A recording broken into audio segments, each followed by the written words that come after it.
Assalamualaikum warahmatullahi wabarakatuh. Ketemu lagi dengan saya, Weti Dioningsi. Kali ini kita akan membahas materi kelas 11, yaitu tentang pengertian sel dan teori tentang sel. Disimak baik-baik ya. Coba kalian lihat perbedaan pada gambar di bawah ini antara sel, jaringan, dan organ.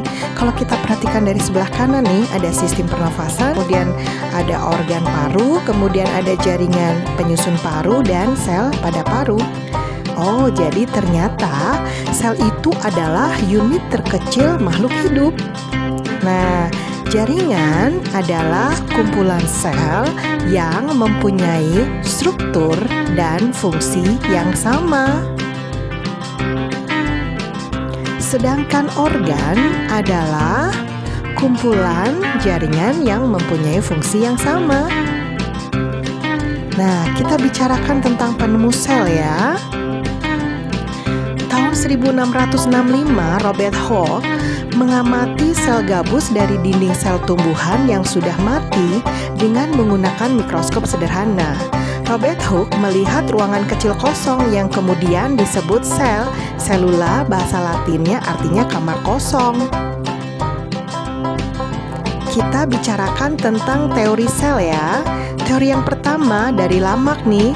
Kata Lamarck, setiap badan hidup merupakan kumpulan sel. Sladen dan Schwann menyatakan sel sebagai satuan struktural terkecil makhluk hidup. Sedangkan Max Schulze menyatakan sel sebagai unit fungsional.